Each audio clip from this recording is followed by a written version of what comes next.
Good morning, students. Assalamu alaikum. How are you, all of you? I hope you all will be fine and safe. Today, we are going to do Active English Course Book, Unit 3, The Earthworm. Chapter name is The Earthworm. First, we will read this chapter, and during reading, I will tell you the meanings of difficult words in English as well as in Urdu. Do you know what are earthworms? Earthworms are little creature. They are not like other animals because they do not have bones, ear, nose, and teeth and leg. Let's start reading and get more informations about earthworms. What are earthworms? Earthworms are found living in soil. They are brown or red in color. They can grow to different lengths. Earthworms do not have bones, arms, or legs. They also do not have ears, nose, or teeth. Earthworm cannot make any sound, but they are able to see light and feel touch. Earthworms हमें कहाँ मिलते हैं? Soil में, और red और brown colour के होते हैं और सबकी लेंथ डिफरेंट होती है, डिफरेंट लेंथ में ग्रो करते हैं. और as I told you before कि इनकी नोज़, ईयर, लेग्स, टीथ नहीं होते और ये बहुत साउंडलेस क्रिएचर है, कोई शोर नहीं होता, लेकिन फिर भी ये able to see light and feel touch. अगर आप इनको टच करो तो ये एकदम से स्क्वीज हो जाते हैं. Earthworm live for few years. They have a way to regrow. Damaged body part such as their tails underlined regrow. Regrow means continue growth after injury. Underline damaged. Damage mean harmed or injured.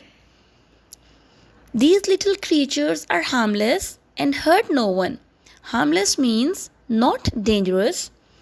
However, they are often eaten by birds or small animals. Earthworms की life कितनी होती है? They can live few years. कुछ साल तक जिंदा रह सकते हैं.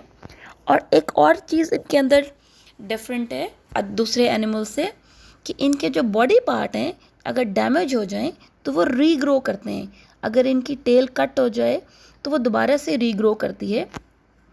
जो लिटिल क्रिएचर, ये जो लिटिल अर्थवॉर्म्स हैं, ये बिल्कुल भी डेंजरस नहीं है और किसी को हर्ट नहीं करते. इसी वजह से दूसरे बर्ड्स और दूसरे स्मॉल एनिमल्स इनको खा जाते हैं. Where can we find earthworms? हमें कहाँ मिलते हैं अर्थवॉर्म्स? कहाँ देख सकते हैं हम earthworms? Look around the garden after it rains.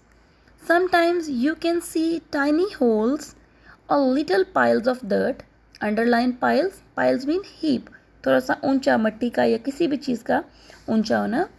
These are where earthworm live. यही वो जगह है जहाँ पर अर्थवॉर्म्स रहते हैं. Some earthworm live near the top of the soil but some live deeper below the ground. कुछ अर्थवॉर्म्स तो हमें ऊपर ऊपर टॉप पे नज़र आ जाते हैं सॉइल पे, और कुछ बहुत नीचे होते हैं डीप ग्राउंड में. Now read the next page. Why are earthworms useful? पहले हमने पढ़ा what are earthworms, फिर हमने रीडिंग की where can we find earthworms. Now we read why are earthworms useful. Earthworms क्यों useful हैं? Earthworms may be small but they can move dirt and dig tunnels in the ground. No doubt ये बहुत छोटे हैं लेकिन फिर भी ये क्या करते हैं? टनल्स को अंडरलाइन करेंगे. Tunnels mean underground passage. ये ज़मीन के अंदर छोटी छोटी टनल्स बनाते हैं. They can even cause big rocks to shift through their digging. The tunnels they dig allow rain and air to go into the ground. Allow means permit, किसी चीज़ के लिए परमिशन, आने जाने के लिए परमिशन. तो इनके जो टनल्स हैं, जो स्मॉल होल्स डिग करते हैं, तो उससे क्या होता है? ये अलाउ करते हैं एयर को ग्राउंड में जाने के लिए. This improve the soil and help plants grow. इसी वजह से सॉइल इम्प्रूव होती है और प्लांट्स की ग्रोथ अच्छी होती है. We need earthworms to help our food grow. We should try not to step on them or use them as fish food. Earthworms may be small creature, but they are very important. Underline important means great value, बहुत अहमियत. We need earthworms to help our food grow. They improve our soil. They eat rubbish. They are small, but they are very useful for us. Now, students, read this chapter yourself and learn the difficult words for dictation and learn the meanings of difficult words. If you have any difficulty, you can ask during your lecture. Inshallah, I will help you. Thank you. Allah Hafiz.